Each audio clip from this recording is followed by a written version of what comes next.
नमस्कार, मैं रवीश कुमार। कोई अपने नाम के आगे नमस्कार लगाता है क्या? 16 साल से मैं यही कर रहा हूं। नमस्कार, मैं रवीश कुमार।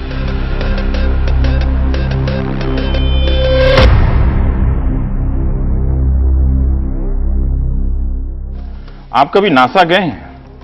मैं भी नहीं गया, लेकिन जब मैं एनडीटीवी के दफ्तर आया था तो मुझे लगता था कि ये नासा का दफ्तर है। अजीब अजीब तरह के कैमरे, बड़े बड़े कैमरे, tripod, light kit, production control room, ओवी वैन, ईमेल, कंप्यूटर, सब यहीं पहली बार देखा। ठीक उसी तरह से मैं देखता था जैसे पटना स्टेशन पर हम उतरकर स्लीपर क्लास से एसी कोच में, चेयर कार में झांक कर देखा करते थे लोग कैसे एसी में बैठे हैं। आपने भी देखा होगा, नहीं देखा? देखा ही होगा।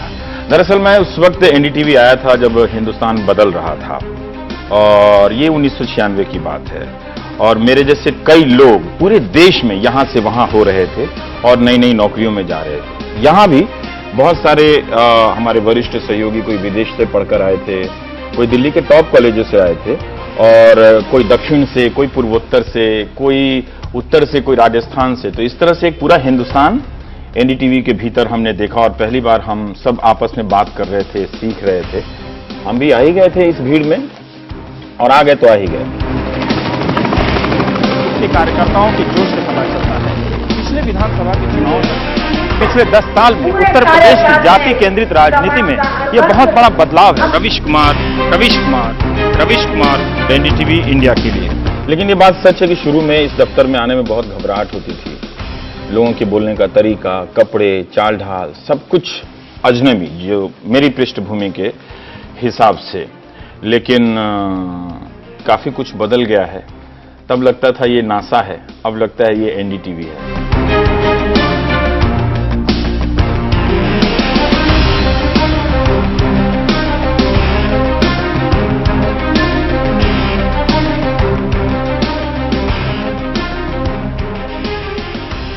Ravish today is definitely the most unique voice on Indian television, and I don't mean just Hindi news. Definitely, it's across the board. Ravish Kumar, the most unique voice, the most authentic voice, a voice which is connected to the ground. 2003, 4, 5 में जब रवीश लगातार लिख रहे थे, अपने आप को बांझ रहे थे, मैंने देखा 2009, 10, 11 के रवीश 2003, 4, 5 के रवीश से बहुत बदले हैं, बहुत आगे हैं। शायद इस संस्थान में किसी दूसरे ने अपनी प्रतिभा का इतना बेहतर विकास नहीं किया जितना रवीश ने किया। ये रवीश की ताकत है। एक थाली में 3-3 हाथ। ये दोनों बिहार के बेतिया जिले के हैं, मैं मोतिहारी जिले का हूं। दोनों प्रवासी हैं। मैं एनडीटीवी में मोटी कमाई वाला पत्रकार हूं। ये 6,000 रुपया कमाते हैं। मगर जब ये खाना, जब ये गाना और जब इनकी बोली का हाल बहो सुनते हैं तो एक रिश्ता अपने आप बन जाता है। हम प्रवासी वो लोग हैं जो उजड़े हुए हैं और हर शहर में अपने को ढूंढते रहते हैं। हर तरह का यहां पर काम किया, और सिर्फ हम ही नहीं, हिंदुस्तान जैसे देश में लाखों लोग इसी तरह से अपनी शुरुआत नीचे से करते हैं, और इसमें कोई खास बात नहीं है। और मेरी यात्रा में भी ये कोई खास बात नहीं है कि मैंने यहाँ शुरुआत नीचे से की और हर तरह का काम किया। चिट्ठियां आती थी, फैंस मेल्स लोगों के, गुड मॉर्निंग इंडिया में जो एंकर होते थे उनको मैं देखा करता था। उसी में मैं सीख गया कि दर्शक को क्या चाहिए टेलीविजन में, और वो कैसे बातें करता है कार्यक्रम के जरिए। तो इन सब चीज़ों से फिर मैं डेस्क पर आया, फिर अनुवाद करने लगा, फिर रिपोर्टिंग करने लगा, और फिर क्या क्या करने लगा मुझे ही कुछ पता नहीं चला कि मैं कब, कहाँ और किस तरह से कोई कहानी कह रहा हूँ। पूरी एक नई दुनिया ऐसी खुलती चली गई जो मेरे लिए किसी रहस्य से कम नहीं थी। Ravish Kumar, star news. और देश बहुत तेजी से बदल रहा था। पत्रिकाओं में सिलिकॉन वैली के किस्से आ रहे थे, छप रहे थे। कोई गांव से शहर आ रहा था, कोई शहर से अमेरिका जा रहा था, कोई अमेरिका से मलेशिया जा रहा था। तो इस तरह से एक बदलाव हो रहा था। और इसी में एक चीज मैंने जानने की कोशिश की कि पलायन, हम लोग जब बिहार से आए थे तो हम ये सोचते थे कि पलायन मतलब भागना होता है। धीरे धीरे पता चला कि पलायन मतलब होता है संभावनाओं की तलाश। हर किसी को अपने जीवन में पलायन करना चाहिए, नई संभावनाओं की तलाश में। और इन सबको का अच्छा मौका मुझे लगता है कि एनडीटीवी ने दिया, क्योंकि जहां से मैंने शुरुआत की और और जिन जिन चरणों पर मेरी यात्रा रही है, किसी ने कभी रोका नहीं, किसी ने कभी टोका नहीं, एक बार वो लाल माइक पकड़ा दिया तो फिर कभी किसी ने नहीं पूछा कि तुम कहाँ जाते हो, क्या करते हो। हाँ, जरूर लोग कहते थे कि तुम क्या करते रहते हो दिन भर, किसकी रिकॉर्डिंग करते रहते हो, क्या ये स्टोरी है। तो इसी तरह से हम लोग जो हैं इस कंपनी में, जैसे कंपनी 25 साल में नौजवान हो गई, हम भी इन 16 सालों में काफी कुछ बदले हैं, हम भी जवान हुए हैं।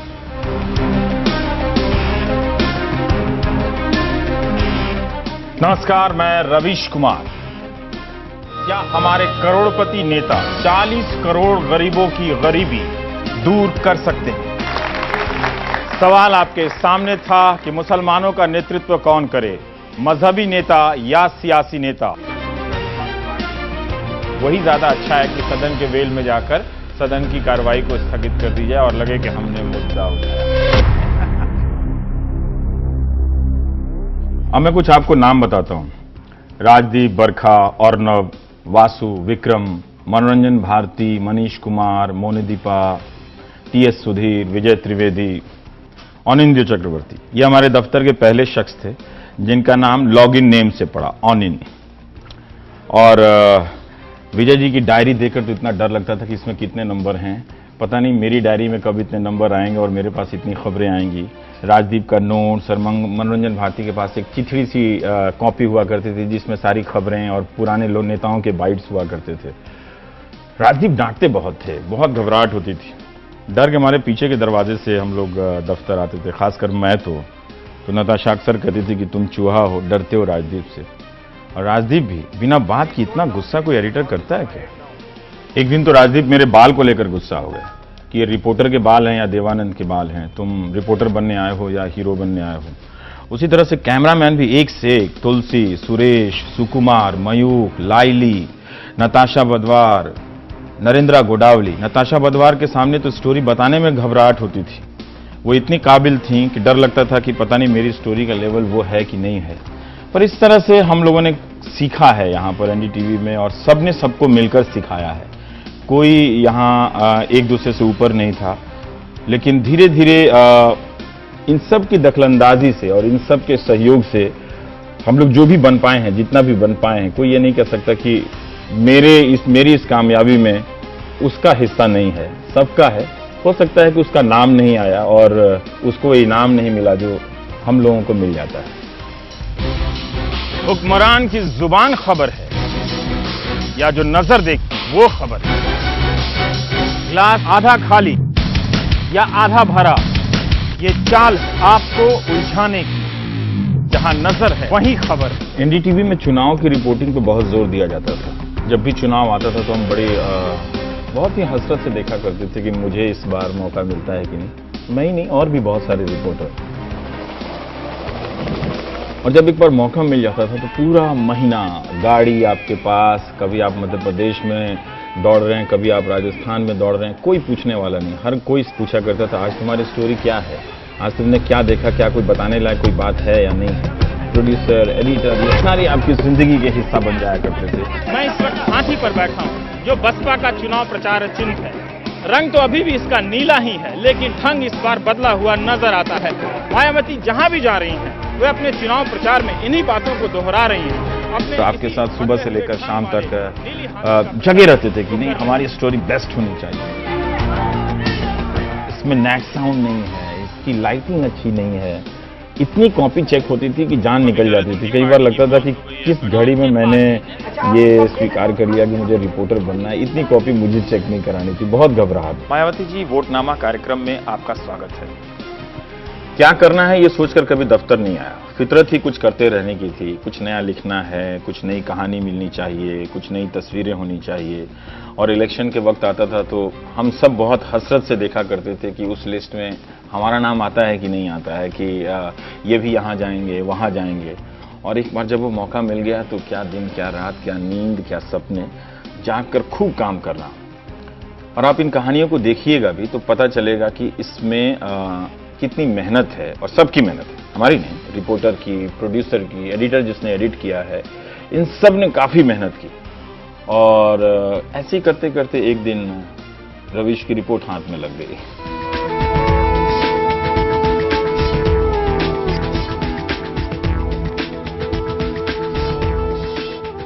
किसी ने पूछा ही नहीं कि आज तुम्हारा कौन सा एपिसोड है, तुम क्या कर रहे हो। इतनी आज़ादी आप यकीन नहीं करेंगे। लेकिन रवीश की रिपोर्ट में अगले हफ्ते क्या करूंगा ये सिर्फ मुझे ही मालूम होता था, और कहानी कौन सी होगी ये मैं भी ठीक से नहीं जानता था। तो हम और हमारे कैमरा पर्सन मनोज, शाजीलाल, मुरसलीन ये सब निकल जाते थे और कुछ ढूंढते थे, और ढूंढते थे तो कुछ ना कुछ मिल ही जाता था।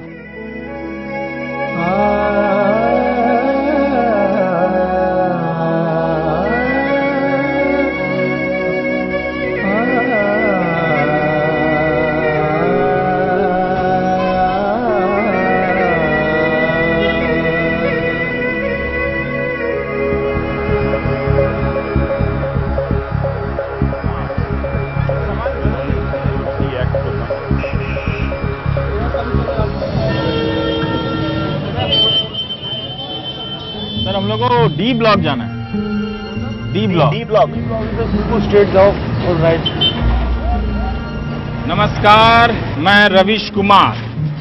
इसमें कोई शक नहीं कि ये कार अभी भी बेकार नहीं हुई है, और इसमें भी कोई शक नहीं कि लापरवाही का काम हम पूरी जिम्मेदारी से करते हैं। तभी तो दिल्ली विश्वविद्यालय के वैज्ञानिकों ने कोबाल्ट 60 को गैर जिम्मेदारी के साथ बेच दिया, और शक मायापुरी के कबाड़ी बाजार वालों पर किया गया। जुलाई 2010 में मनमोहन सिंह ने वादा किया कि दिसंबर 2010 तक महंगाई दर 6% पर आ जाएगी। महंगाई दर के 6% पर आने का वक्त जितना लंबा होता चला जाएगा, मेरी इस रिपोर्ट की एक्सपायरी डेट भी बढ़ती चली जाएगी। महंगाई ने दिल्ली की लाखों महिलाओं को ऐसे मजदूर में बदल दिया जिनके घंटों की मेहनत 15 रुपए भी नहीं कमा पाती है।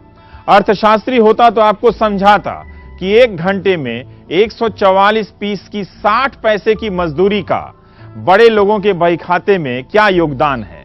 बड़े लोगों का बही खाता बोले तो इंग्लिश में जीडीपी।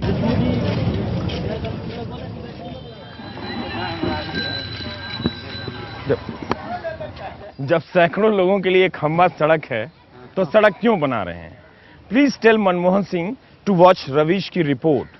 इंग्लिश में वैसे भी इंडिया डेवलप्ड लगता है, राइट?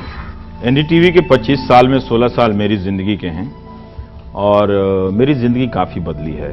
घर परिवार की कहानी फिर कभी, लेकिन एक ही दफ्तर में 16 साल, तब जब हमारे साथ के इस पेशे के कई लोग रोज या साल, 2 साल, महीने, 6 महीने पर चैनल बदल दिया करते थे।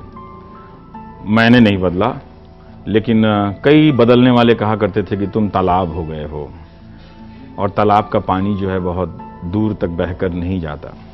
तब मैं सोचा करता था, और आज मुझे उसका जवाब कई बार मिलता है कि दरअसल उन दोस्तों ने कभी तालाब को ठीक से नहीं देखा होगा। तालाब होता ही है इसलिए कि जब कभी आपको छांव की तलाश हो, पानी की तलब हो, तो आप उसके पास जाएं। एक तालाब बहुत काम का होता है। 25 साल कैसे गुजर गए पता नहीं चला, लेकिन जब गुजर रहे थे तब पता चल रहा था कि एक चुनौतीपूर्ण भरा वक्त गुजर रहा है, और हम सब इसके हिस्सेदार हैं। सिर्फ एनडीटीवी का ही वो 25 साल नहीं है, वो 25 साल हिंदुस्तान के बहुत ही बेशकीमती साल हैं।